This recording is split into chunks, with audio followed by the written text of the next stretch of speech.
This program is brought to you by the members of WCNY. Thank you. On American Experience, a two-night event examining Henry Kissinger, the enigmatic and controversial power broker who shaped America's role on the world stage. To manipulate the domestic politics of another country is always an extremely complicated matter. Nobody before or since has played such an important role in American foreign policy. Kissinger on American Experience.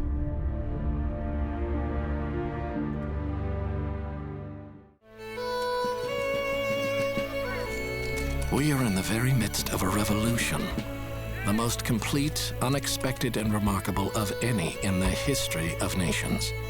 Objects of the most stupendous magnitude, and measures in which the lives and liberties of millions yet unborn are intimately interested, are now before us. John Adams.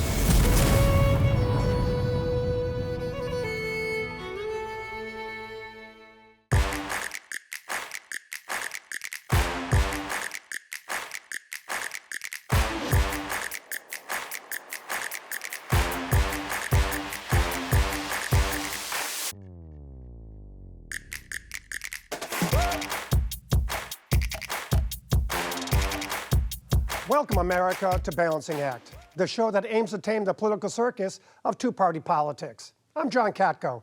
This week, something every American cares about, but no one wants to talk about: how to fix Social Security. Soon to be insolvent, or can we save it? We'll investigate as we welcome economist and policy expert Charles Blahous to the center ring. Then, Chris Pope and John Hishta will take swings at the issue on the trapeze. And finally, I'll give you my take. But first, let's walk the tightrope.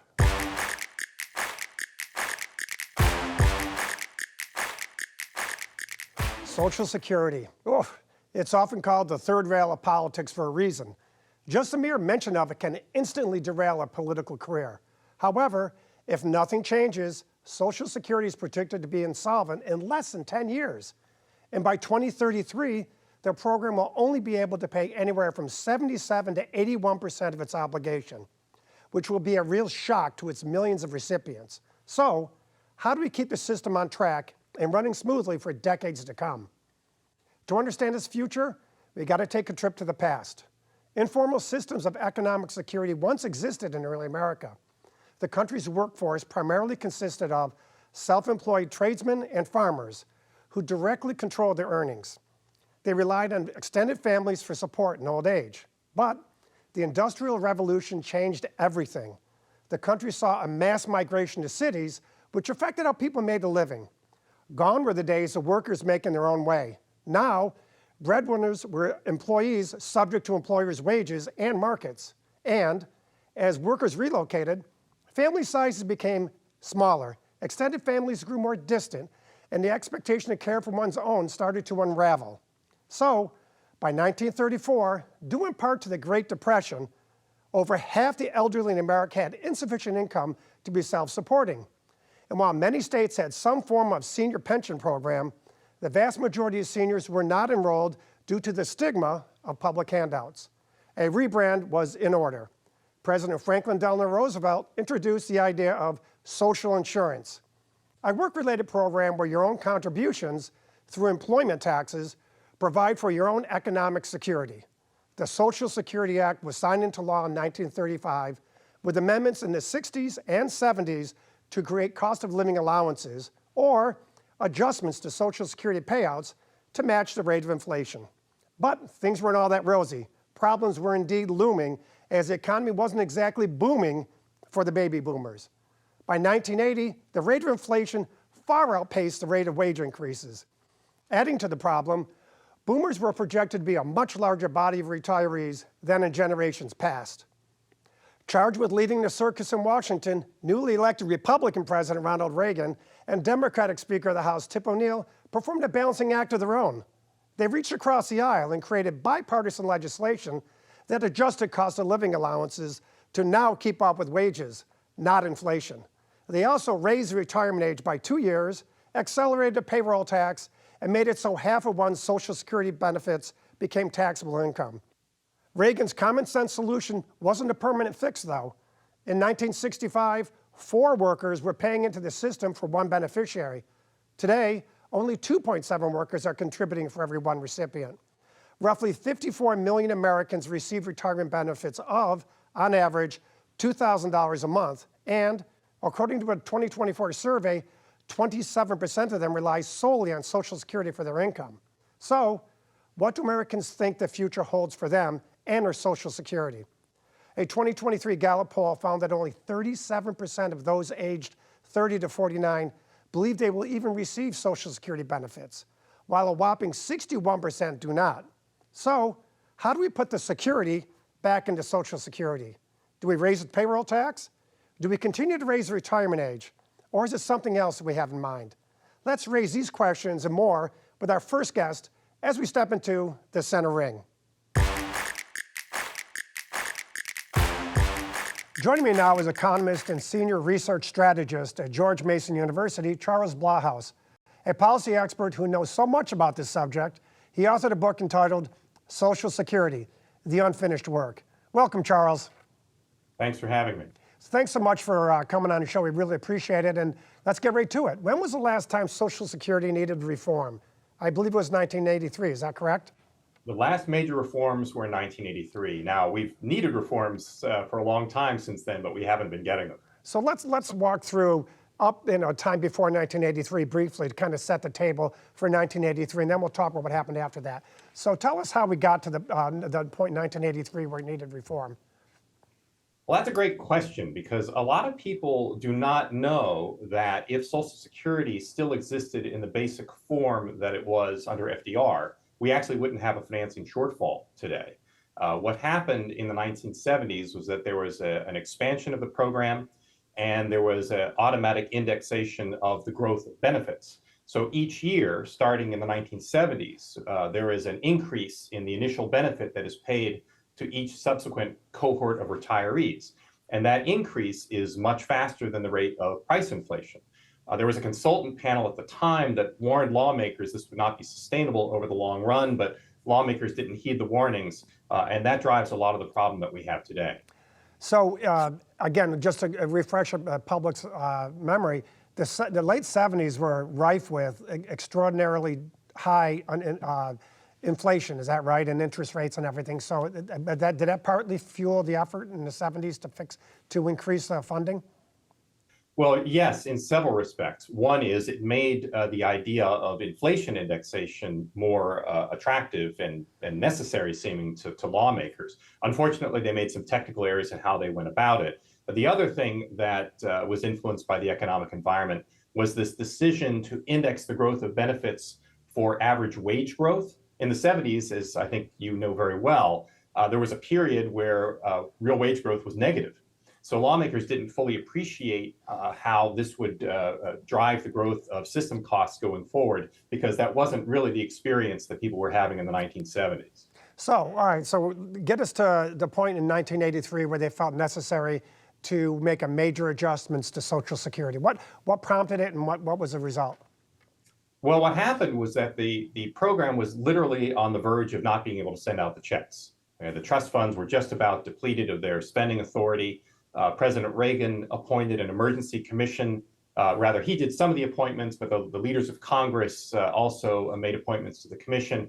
The commission flailed around a lot in the 1982 election season, because even through the auspices of the commission, people were afraid to deal with Social Security in an election year environment. They came out of the election, and the checks were literally just a few months away from not going out. And there were emergency negotiations. They were the key senators, Dole, Moynihan, others were represented on the commission. There was a fellow named Robert Ball, who basically represented House Speaker Tip O'Neill on the commission, and they negotiated a package with advisors of the Reagan administration. They put together about 2/3 of a solution, and the final 1/3 was added in amendments on the Senate floor. So what was the end result? The end result was a solution that was solvent for a temporary period, but not sustainable over the long term. One of the things that is very interesting about those processes is that the commission members were getting from the actuaries estimates of how much each provision would fix the long-term 75-year shortfall on average. but they were not getting estimates from the actuaries on how much the provisions would do for the program in each specific year. And so when they put the package together, they wound up with something that had huge surpluses in the near term, but even larger deficits in the long term. And so literally the year after the solution was enacted, trustees' reports started coming out again saying the system is going back into insolvency. So is it fair to say that waiting till the 11th hour isn't a good idea when you're dealing with a monumental problem like this? Well, that is certainly a fair statement under any circumstances. I would say it's even stronger. We should make that statement even more strongly in our current circumstance. If we were to wait till the trust fund depletion date of 2034 to try to fix this problem, by then it is simply too late to reasonably solve it. Right now, the program shortfall is about equivalent to 27% of all future benefit claims. That's huge. Obviously, that would not be an easy shortfall to close. But by the time you get to 2034, the shortfall is so large that even if you completely eliminated all new benefit claims, the system would still go insolvent. So by then, it's too late to really to solve the problem. So let's talk about public sentiment in the current form here. We mentioned it earlier in the show that a lot of the younger individuals believe that there's going to be no Social Security for them. Can you talk a little bit more about the public sentiment at all age groups? Yeah, it's very interesting. Generally speaking, older generations, this has always been the case. Older generations don't want to see any changes, right? They're dependent on benefits. They figure they played by the rules. They're done with their end of it, and they want to make sure the government holds up their end of it. So they're saying leave things as they are. The younger you go, you almost get an overcorrection in the other direction. You talk to young people, and they say, I don't think benefits are going to be there for me at all, right? And the reality is, it's in the middle. We have to make changes, despite what today's seniors would like to have happen. But the system's not going to disappear. It's not going to stop sending benefit checks out altogether, as young people would fear.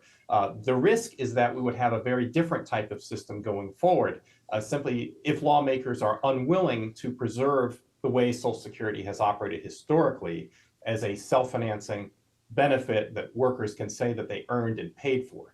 That is what is at risk. I don't think the system is going to disappear, but there is the risk that they would have to do a massive bailout from the general fund, and then Social Security really wouldn't be Social Security anymore. It would be like another welfare program competing for funding each year from within the general budget, and with benefits that are much more changeable, much less reliable, simply because they bear no connection to what workers actually put in. Okay, we've got about a minute left, so let me ask you this one final question.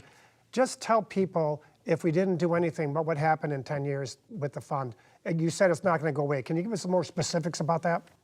Yeah, well, legally what would happen is the system is not permitted by law to send out benefit checks in the absence of financial resources in the trust fund. So basically, you would have an effective across-the-board benefit cut immediately of about 20% or so through the mechanism of delay, right? The checks basically would be delayed until the payroll taxes came into the trust funds to be able to finance them. And those payroll taxes would be lagging about 20% shy of what the program owes. So people would be getting their checks, they'd be getting them on a delayed basis. Now, in practical likelihood, it's unlikely lawmakers would stand for that, right? What's more likely in a practical sense is that they would do a massive bailout of the system from the general fund. And that would really be the worst of all policy worlds, because on the one hand, you'd have to issue all this additional debt to keep full benefits flowing. And on the other hand, workers' benefits would become less secure because, again, they would lose that connection to what they put in, and benefits would just be whatever lawmakers feel they can afford each year. Wow. Well, it's a huge problem. We're going to have to deal with it, and we appreciate your insight and setting the table for us. Charles Blahous, thank you very much. Now, let's continue the conversation up on the trapeze.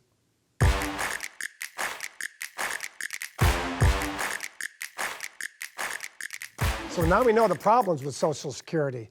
It's a very popular program that, ironically, more than half of the country has little faith will exist in 10 years' time. You might be asking, why hasn't this been fixed yet? So let's take a swing at it. And joining me in the trapeze, our Senior Vice President of Campaigns at the AARP, Mr. John Hishta, and Senior Fellow at the Manhattan Institute, Mr. Christopher Pope. Welcome, gentlemen. Thanks for having us. So the perceptions are that Social Security isn't going to be here or it's going to be dramatically reduced. So what we hope we can focus on with both of you is what your views are on how to fix it and when we should do that. So Mr. Pope, let's start with you.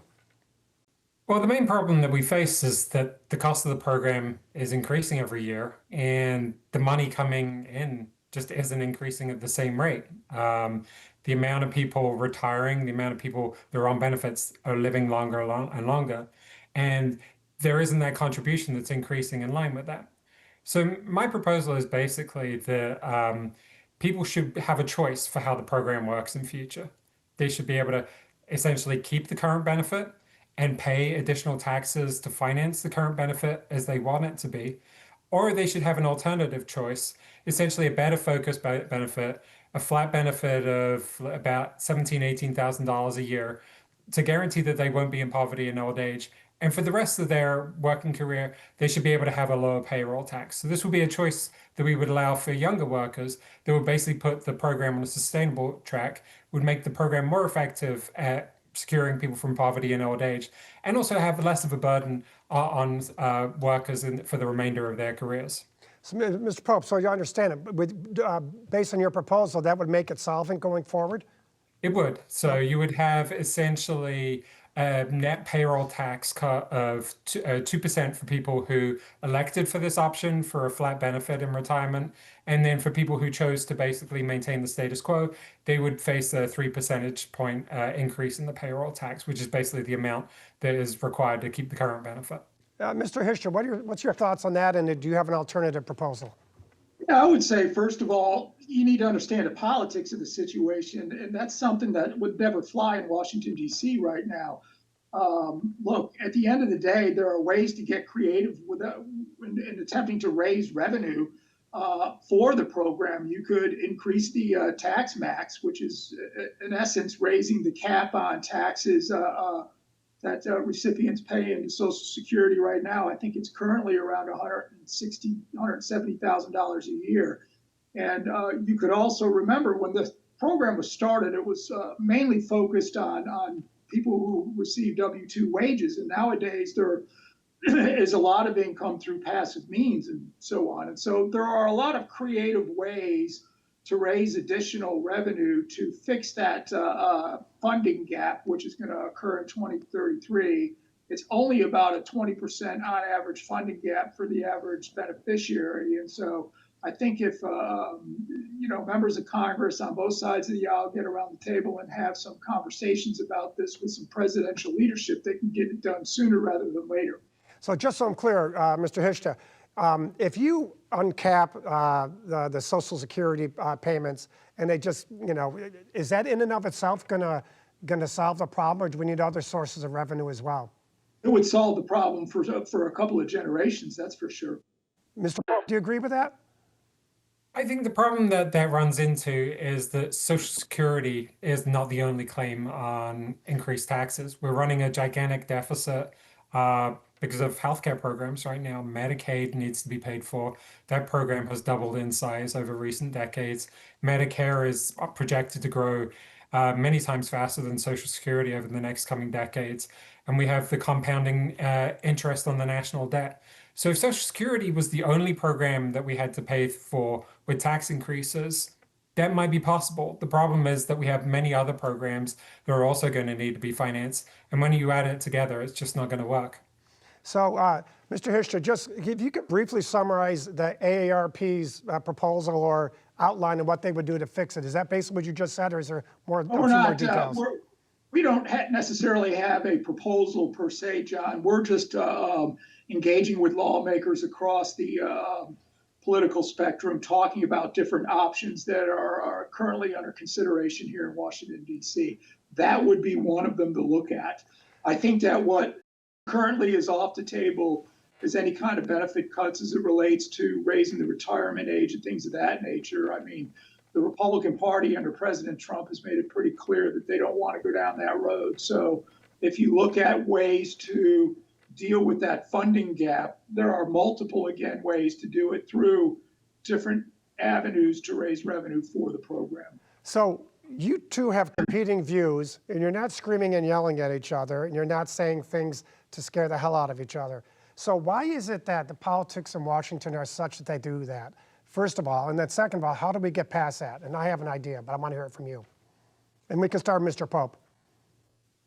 Well, I mean, neither of us is trying to win an election right now. And the easiest thing in having an election is to scare people about change, scare people about benefit cuts and tax increases. And those are the two easiest things to basically raise.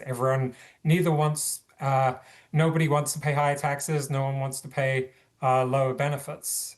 What I'm suggesting is really an option that gives people the choice and the responsibility. If you want to keep the benefits coming at the current level, well, there are higher taxes associated with that. If you want to keep your taxes low or reduce them, there's a benefit package that will basically be affordable at that level, and basically give people the responsibility to choose which path they want to take going forward. It sort of trusts people and sort of gives them the flexibility, but also the responsibility to bear the costs that are associated with the different types of program that we might want to have. Mr. Hishta. Say a couple of things. And first and foremost, you have to have the public behind whatever solution you ultimately decide. Politics is important in this conversation, and sometimes we forget it. And in order for this to happen, we need to have presidential leadership and leadership on both sides of the aisle come to the table and understand that the American people want this done. And one of the things we at AARP will continue to push is to bring folks to the table to have the conversation in order to come up with a solution before 2033. It's a difficult proposition, but we got to hold elected leaders accountable for making the choices they need to make moving forward. And as Chris said, at the end of the day, they're going to be up for re-election. And I can guarantee you this, if they do nothing, they're going to face a lot of problems at the polls come 2034. So what happened in the early 80s with Reagan and Tip O'Neill was they were up against it.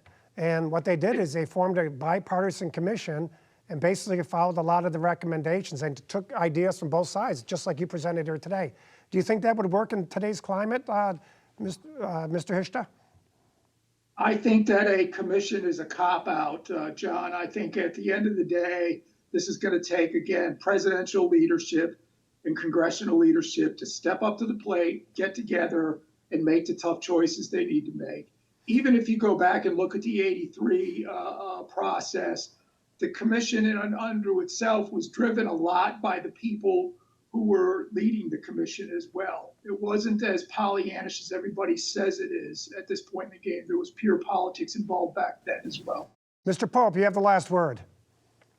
Yeah, I mean, I think 1983 actually does show that you can make progress. I think it was certainly the real prospect that the cost lines of the program just weren't going to be sustainable and unsustainable very soon that kind of forced change. I think the difference between the parties and what they want Social Security to do is not that huge. So even though at election time it's easy to exaggerate the differences, I'm actually fairly optimistic that both parties ultimately want the program to do roughly the same things at its core and that they'd be able to find a solution.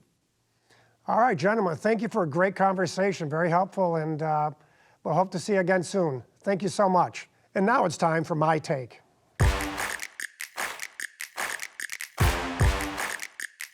So, I think we've shown Social Security is in big trouble, much worse trouble than it was back in 1983, and therefore, we cannot wait till the last minute, like they did back then, to try and fix it.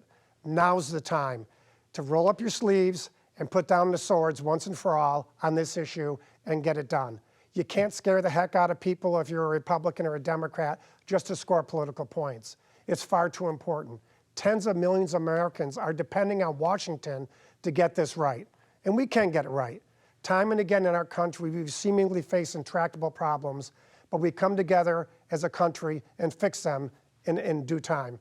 Now is the time to do it. It may mean changes in benefits. It may mean more taxes or less taxes, whatever. But sit down together, the smart people in Washington, just like we heard on the show today, and find a solution. We owe it to the American people, and we especially owe it to those of retirement age who depend on this. So, compromise is not a dirty word. Let's get it done. Well, That's all for this week, folks. To send in your comments for the show, visit wcny.org/balancingact. For Balancing Act extras and exclusives, follow us on social media. Thank you again for joining us, and remember, in the circus that is politics, there is always a balancing act. I'm John Katko. See you next time, America.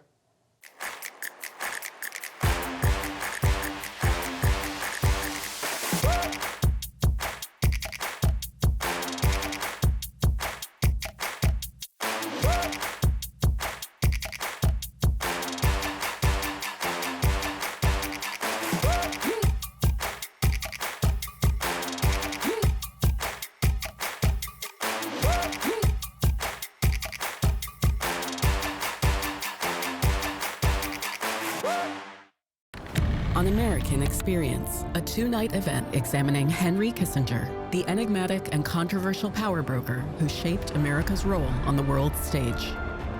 To manipulate the domestic politics of another country is always an extremely complicated matter.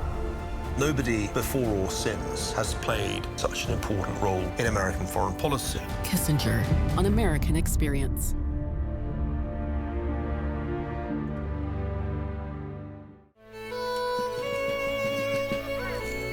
We are in the very midst of a revolution, the most complete, unexpected, and remarkable of any in the history of nations. Objects of the most stupendous magnitude, and measures in which the lives and liberties of millions yet unborn are intimately interested, are now before us. John Adams.